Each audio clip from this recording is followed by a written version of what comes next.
বন্ধুরা, আবারও আজকে চলে এসেছি তোমাদের সঙ্গে লাঞ্চের ভিডিও নিয়ে। তো আজকে সেরকম কিছুই বানাইনি, শুধু এটা হচ্ছে নোটে শাক দিয়ে সজনে ডাঁটা দিয়ে সব দিয়ে একটা চচ্চড়ি করেছি।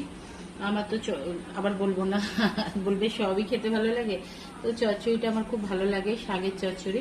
তো এই হচ্ছে নোটে শাক দিয়ে চচ্চড়ি। আমি খাবার আগে দেখিয়ে দিই কি কি রান্না করেছি। আর এই হচ্ছে আমার মাছ দিয়ে, পটল দিয়ে, আলু দিয়ে সব দিয়ে একটা ঝোল, জাস্ট ঠিক আছে।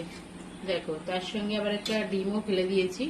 ডিমটাও আমি একটু, আমাদের ডিমটা রেগুলারই হয়, কারণ আমার ছেলে মাছটা খুব একটা পছন্দ করে না, ওর জন্যই ডিম আর পটল আলু মাছের এই যে ঝোল, ঠিক আছে। তো কার কার এই খাবারটা ভালো লাগে প্লিজ কমেন্ট করে জানাবে, ঠিক আছে।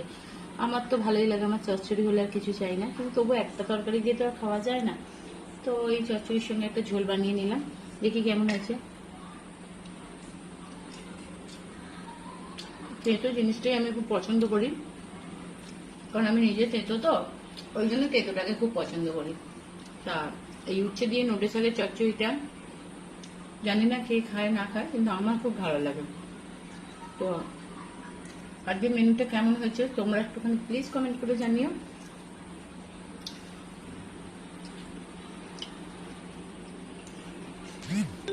খেতে খেতে তো বেশি বকা যায় না, তাই খাওয়াটা কমপ্লিট করে নিয়ে তারপরে আবার আসবো। সারাদিনে যা যা করি সবটাই তো তোমাদের সঙ্গে শেয়ার করি।